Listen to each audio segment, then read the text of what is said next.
Hi everybody, welcome back to the channel. Welcome to Monday Night Raw. This is our WWF 1993 save using TEW9. I don't think there's anything else to say. Let's just get into the action. We kick off with a couple of pre-show matches. We've got the Brooklyn Brawler taking on Virgil. Virgil's just someone I don't think I've used at all yet, maybe in the Royal Rumble. Just thought, why not? Why not use him? It's a pre-show match, decent reaction from the crowd, but subpar wrestling. Virgil got the win in 8 minutes 23 by submission with a camel clutch. 46 wrestling, 40 crowd, 53 overall. Nothing more to say about this one. They did have good chemistry, though. Oh, sorry, great chemistry. Wow, I didn't expect that.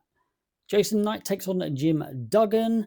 A decent pre-show match. Duggan got the win in 8 minutes 36 by pinfall with a 3-point stance clothesline. I don't remember it being called that.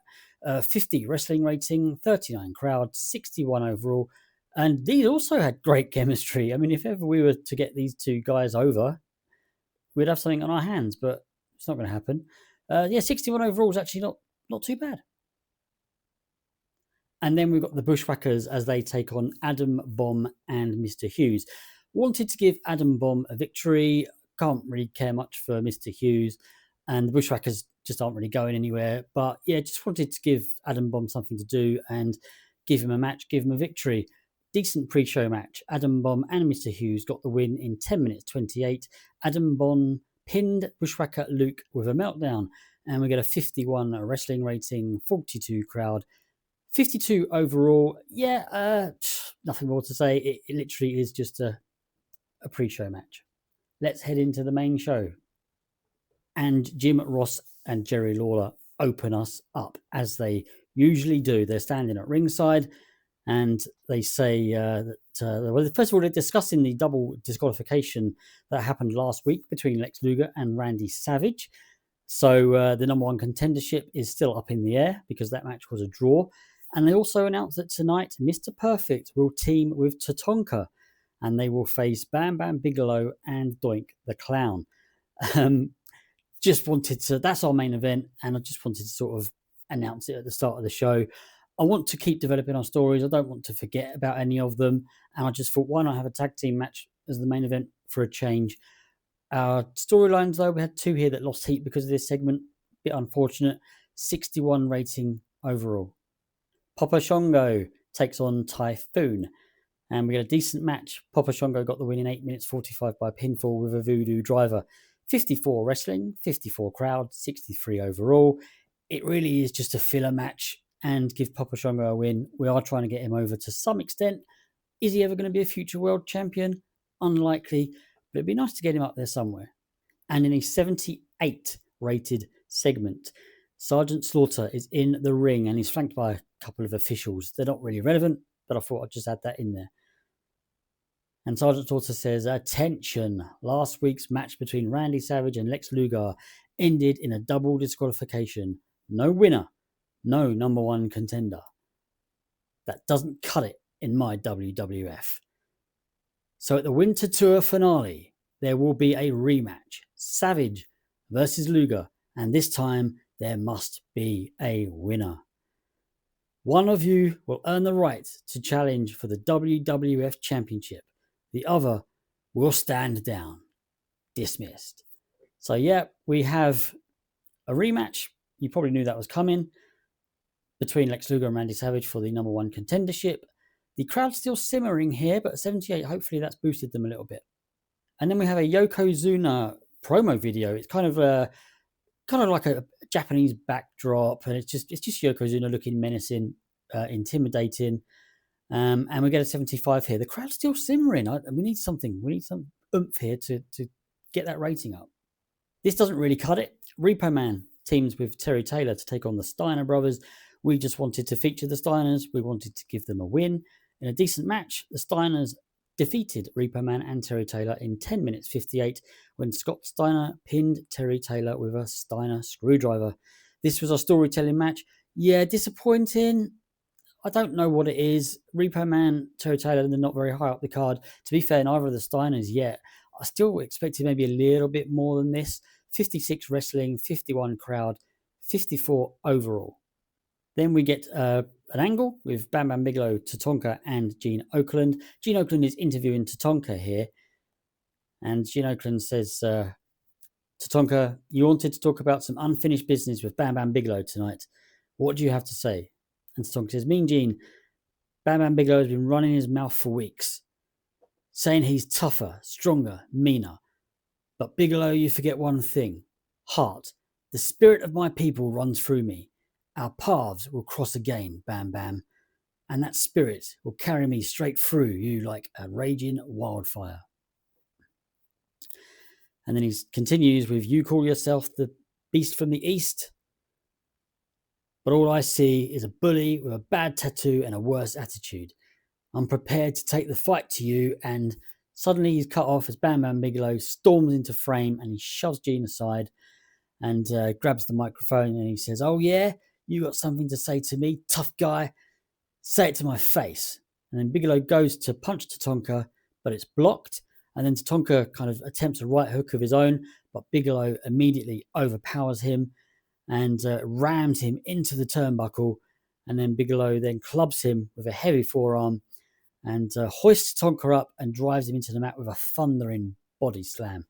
And then Bigelow, back on the mic, says, you want to talk spirit? I'll break your spirit and your spine, Tatanka. And then some officials sort of come into the ring, sort of break it up. Bam Bam Bigelow retreats. There was more to this. Gene Okerlund says, ladies and gentlemen, things have just taken a very dangerous turn. Tatanka is down, and Bam Bam Bigelow may have gained a massive psychological advantage in this battle. The two face off tonight in tag team action. But what sort of condition will the Native American be in now? Rating of 57. Yeah, not great. That crowd. Oh, it's hot and rising now, though, so that's one thing. Dwayne Gill takes on The Undertaker, and I did not expect a rating of 70 for this. In a decent match, The Undertaker defeated Dwayne Gill in 6 minutes 27 by pinfall with a chokeslam. During the match, we had Damien Demento distract The Undertaker. So, yeah, again, Damien Demento comes down. It's more a case of he didn't really get too involved this time, but he's still looking at that urn. He sort of backs off a little bit, sort of stays down at, the entrance at the aisle, but he is focused on that urn. He's focused on Paul Bearer. Undertaker carries on the match, and then Demento does sort of walk off. We just wanted to, get that storyline advanced, and it did gain heat. I think 70. I'm still shocked I got a 70 out of this. 56 wrestling, 52 crowd, and a 70 overall is absolutely fantastic. I don't know why that got such a big boost. I mean, the wrestling and the crowd weren't all that great. But hey, I'm going to take that. Then got a news segment, and we feature promos from Razor Ramon, Big Boss Man, Rick Martel, and High Energy. We are concentrating on the Razor Ramon promo, and he says, hey, yo, I've been hearing Hulk Hogan and his little amigo Beefcake run their mouths, Chico, talking like they still running the whole show, like it's still their world. But bad times, they're coming for you, hombre. Because the bad guy don't bow down to legends. Nah, I knock him down. Hogan, Beefcake, you two want to play hero? Then step up. Because Razor Ramon, I ain't scared of no pinned up barber or some over-tanned has-been. Say hello to the end of your little comebacks, Chico. So yeah, that's just it. Just wanted to advance that storyline there. It lost heat, unfortunately, because the rest of the angle didn't do great. Got 59 overall. I mean, that's the only thing with these news segments is that you're going to use a few mid-carders. Going to bring it down a little bit, really. Then we've got Randy Savage backstage, and he's, I don't want to say cutting a promo, but he's reacting to the news that he's getting a rematch against Lex Luger. And he says, oh yeah, the word's out, huh? The Macho Man stepping back in the ring with Lex Luger. The guy who thinks he's carved out of marble and destined for greatness. Yeah, I've heard it all. But listen real close, Luger. Last time, you pushed me to the limit, brother. And this time, I'm ready to push back. Hard. You want a rematch? You got it. But don't think for 1 second I'm walking in there to play catch-up. No, I'm walking in there to prove that the Macho Man still rises to the top. Oh, yeah. You say you're the future, well, the Macho Man is the present. And at the rematch, Luger, you're going to find out the present hits a whole lot harder than you remember. Dig it. 88. Fantastic. Don't really expect much less from Randy Savage. The crowd is now very hot. The storyline has gained heat. That is exactly what we wanted. The Berserker takes on Marty Jannetty in a decent match. Marty Jannetty defeated the Berserker in 8 minutes 39 by pinfall with a rocker dropper. Wrestling rating of 55, crowd 48, 64 overall. It's nothing fantastic. We do have a post-match segment. Marty Jannetty barely has time to get his arm raised when, bam, Shawn Michaels slides into the ring and blindsides him with a flying forearm. And then he starts stomping Jannetty down. And he says, you think you're on my level, Marty? You're nothing without me. The Berserker then rolls back into the ring, grabs Jannetty, seemingly wanting to help Shawn here. Obviously, he's probably wanting to get some revenge from losing the match. And so he holds Jannetty while Shawn can land some more shots. And then Sherry climbs onto the apron, pleading with Shawn to stop. Shawn, that's enough. Stop it. And then Shawn, annoyed, kind of, what are you protecting this guy for? And he kind of just forgets about Jannetty, shoves past Sherry, barking, stay out of this, Sherry. I said stay out.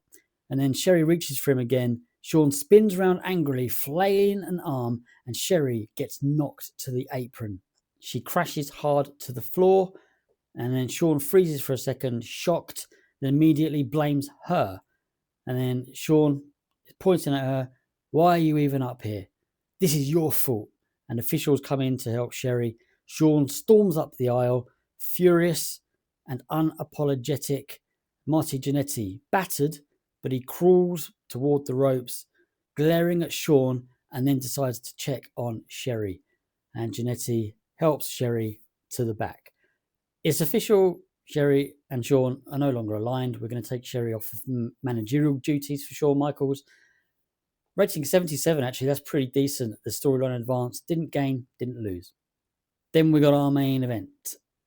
In a superb match, Mr. Perfect and Tatanka defeated Bam Bam Bigelow and Doink the Clown in 14 minutes 18 when Doink the Clown was disqualified while fighting Tatanka. So yeah, maybe again using that false arm, maybe it's loaded with something. The referee notices, gets disqualified.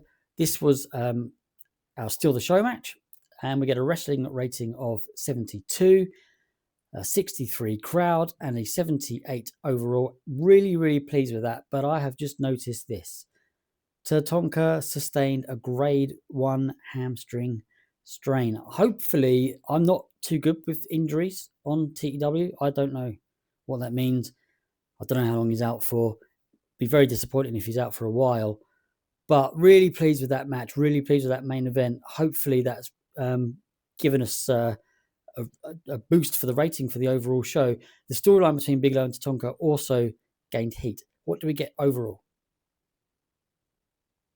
81. Oh, wow. If it's not our best show, it's close to it. 81, increasing our popularity in 15 regions. Yeah, really happy with that one. I've got to say that Randy Savage reaction there probably helped a lot. 88, it's our best angle. Injury review then. 7 days, that's fine. And he can work through it. I can live with that. That's fine. He'll just have to get through the winter tour. Yeah, it's in 6 days, I think, but he'll just have to get through it. Financial report, we made 125,000, and that's going to be it, isn't it? So I'll see you on the other side. Oh no, popularity recap, of course. Yeah, where did we gain pop then? We actually gained in some areas of the US. Fantastic stuff. Mike Chioda's contract is ending. Now, I think he's a referee, isn't he? So yeah, I'm going to want to keep him. So let's, whatever he wants, 3 years. Yeah, fine, not a problem. We don't want to be losing officials and referees and stuff like that. I take it he's half decent though. You know, for a minute then I thought, well, what if he's got a rating of like 30 or something? 75, that's good enough. We'll keep him. Drug test fee, Tatanka's injured, and our Raw viewing figures. Before I do anything else, I need to take Sensational Sherry off of Shawn Michaels. Shawn Michaels no longer has a manager. We're not going to put her on Marty Jannetty. We're going to leave it at the moment. She'll still be involved in this storyline, but yeah, I'll decide what to do with her. Definitely still want to use her. she's always been great. I think she works better as a heel, and to be honest, it's probably too early to change her back, depending on how the mod maker did this. Yeah, last change was very recent. I thought that might be the case. Okay, it's fine. I mean, but she's still great. We'll use her. We'll stick her with somebody. I don't know who yet. Any ideas? Let me know. Yeah, so that's that then. So the next episode will be our winter tour finale. It's not a big event, but it is it's a glorified episode of Raw, essentially. There won't be squash matches. I don't think I've got jobbers on the card. If I do have jobbers on the card, it's going to be a late addition, a late match that I've added. It's just, as I say, just a glorified episode of Raw, to be honest. So I hope you've enjoyed this one. Please give a like and subscribe if you have. Really, really pleased with the engagement on this series so far. Some of you are so kind with your words. I am doing things differently to what I normally do. I'm putting a bit of effort into the stories, and I hope it's going to bear fruit. I hope you're enjoying it. Take care of yourselves, everybody. I'll see you all again soon. Goodbye.